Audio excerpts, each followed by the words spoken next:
Saya cinta diri saya dulu, baru Anda.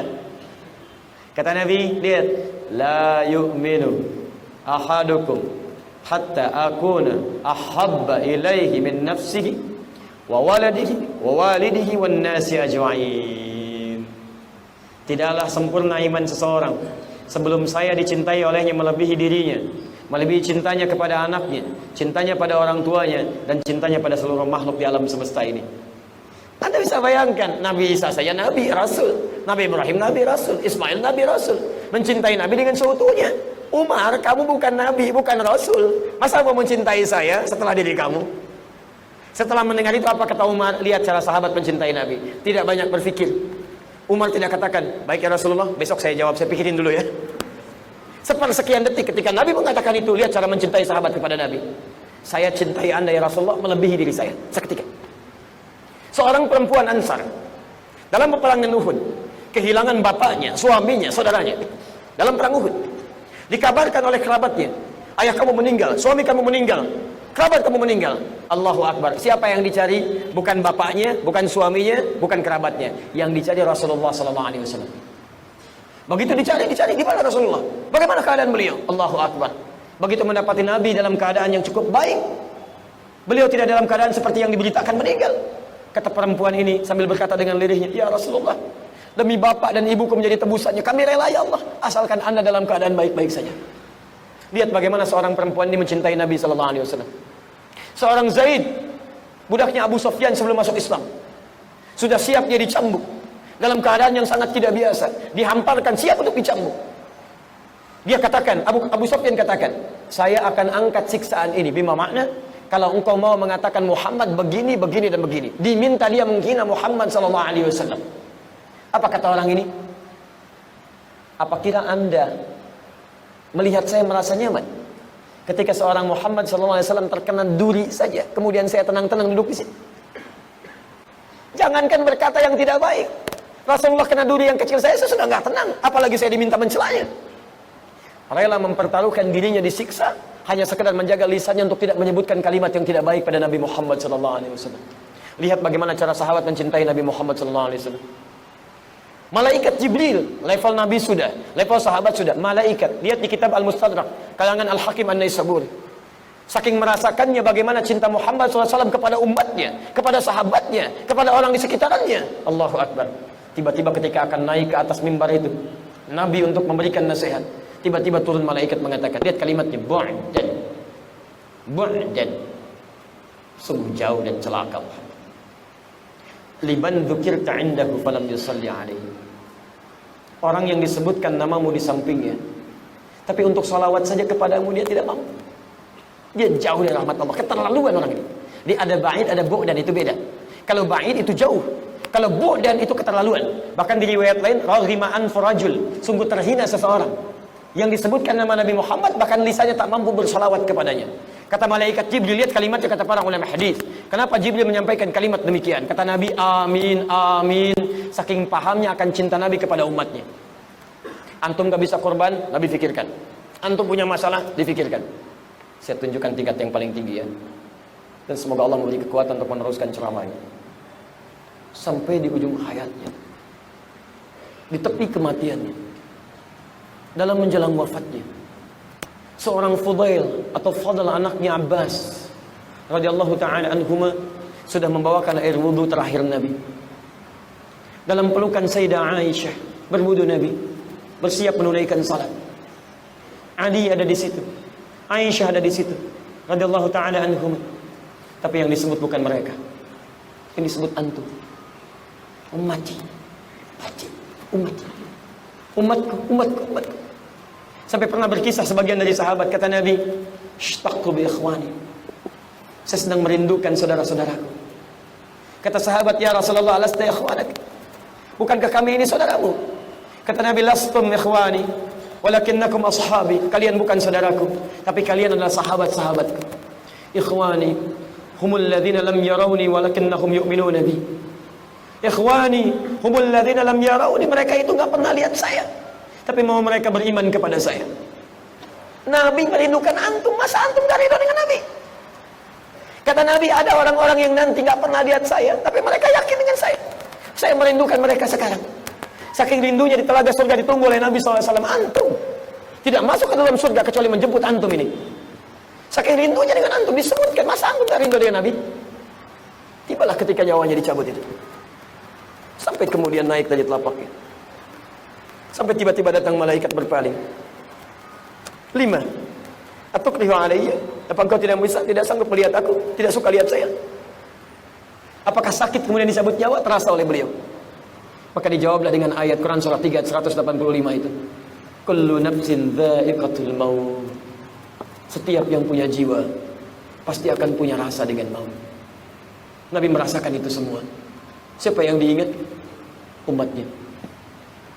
Mudah bagi Nabi dicabut dengan cabutan yang sangat ringan, tak terasa panggilan yang indah, ya ayat Tuhan nafsul mutmainnah. Quran surah 89 ayat 27 sampai dengan 30. Tapi apakah umatnya akan mengalami semua itu? Tidak. Maka disitulah kemudian beliau bermohon, lihat kalimatnya. Ilahi, Tuhai Allah, jika diperkenankan. Kalau ada kalimat jika diperkenankan, artinya tidak mudah bagi Allah mengabulkan. Belum tentu dikabulkan.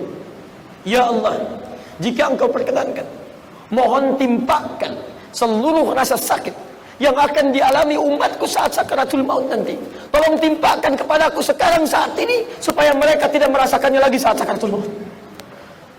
Ilahi, ya Allah, mohon ya Allah, kalau engkau perkenankan, timpakan seluruh rasa sakit yang akan dialami umatku saat sakaratul maut nanti. Timpakan kepadaku saat ini, supaya mereka tidak mengalami sakaratul maut lagi. Hanya Muhammad sallallahu alaihi wasallam. Sallallahu alaihi wasallam. Makanya wajar kata malaikat Jibril, mu'jan raghiba anfu rajul, keterlaluan, hina orang ini. Jauh dia, gak kenal dia dengan Nabi, gak sayang dia dengan Nabi. Nabi mikirkan dia harisun alaikum, azizun alaihi ma'anittum, bil mu'minina raufur rahim. Antum gak bisa korban dipikirkan, antum dirindukan, berat antum ditanggung, sakaratul maut ingin dirasakan. Disebutkan nama Nabi, belum mampu bersalawat kepada Nabi. Dan antum masih merasa belum mencintai Nabi. Kurang apa lagi Nabi pengorbanannya terhadap antum? Kurang apa lagi? Maka kalau antum bertanya kenapa kita mesti mencintai Nabi, itulah semua jawabannya. Jika antum bertanya kenapa sahabat mencintai Nabi, itu jawabannya. Jika antum bertanya kenapa mereka mengorbankan jiwanya, itu jawabannya. Hingga takut semua sahabat berpisah dengan Nabi sallallahu alaihi wasallam. Takut mereka semua. Seorang Abu Hurairah datang belakangan, masuk Islam 3 tahun sebelum Nabi wafat, sampai menyimpulkan saya terlambat. Yang lain sudah masuk Islam, saya terlambat. Anda bisa bayangkan, melihat sementara waktu cuma masa sebentar, sudah merasakan kerinduan. Saya takut tidak berjumpa dengan Nabi di akhirat. Akhirnya beliau menyusul sahabat yang lain untuk belajar. Abu Bakar sudah duluan masuk Islam, Umar sudah duluan masuk Islam, Utsman sudah duluan masuk Islam. Ini terlambat. Kata beliau, saya harus nyusul mereka. Kalau sahabat yang lain menunggu di majlis ta'lim, beliau langsung menunggu di tempat Nabi keluar dari rumahnya. Dilihat bagaimana jalannya, bagaimana melangkahnya, bagaimana nengoknya, bagaimana dipanggilnya, bagaimana senyumnya. Beliau ingin meneladani semua dari Nabi agar bisa berjumpa dengan Nabi SAW. Itu yang dijadikan bekal oleh beliau bertemu dengan Nabi. Sahabat yang lain selalu datang pada salat subuh, sisi sayap kanan. Pasti ketika semua orang ada di masjid, orang ini pasti duluan, sebelah kanan. Sampai satu kali, tiba-tiba ketika Nabi melihat orang ini tidak ada.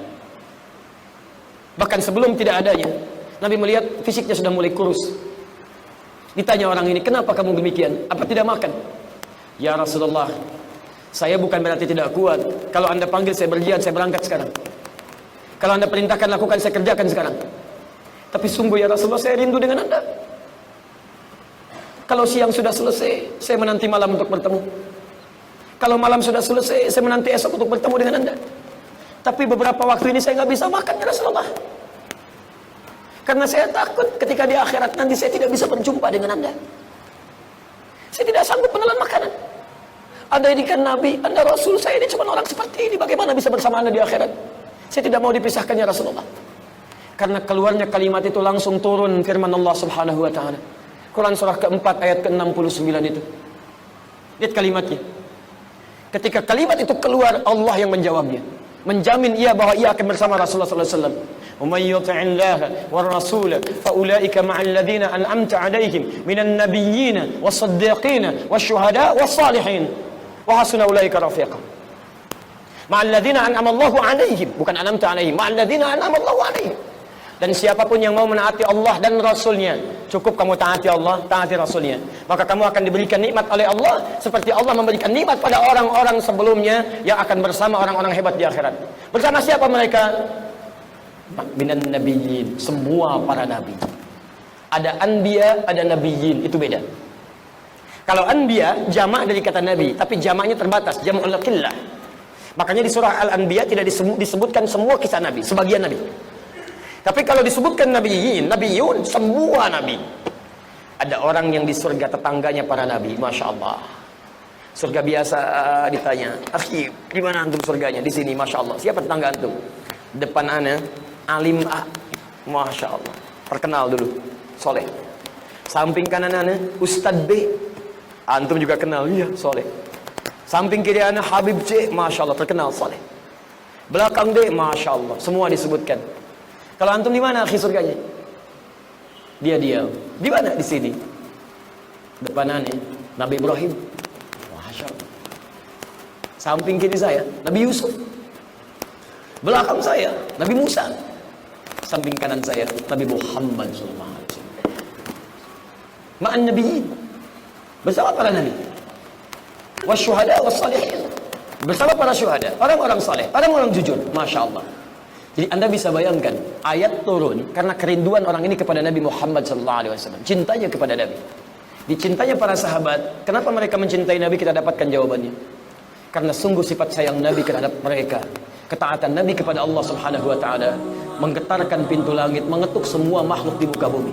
Baik dari kalangan hewan, kalangan tumbuhan, yang batang kurma menangis karena tidak ingin kemudian berpisah dengan Nabi. Yang sekarang jadi mimbar Nabi di Masjid Nabawi itu. Teman-teman sekalian, sampai tumbuhan, sampai hewan, sampai kepada manusia biasa, sampai sahabat, sampai para Nabi dan Rasul, mereka begitu mencintai Nabi dengan alasan-alasan yang tadi disebutkan. Maka siapa kita dibandingkan para Nabi dan Rasul dan para sahabat itu? Sehingga kita tidak mencintai Nabi SAW.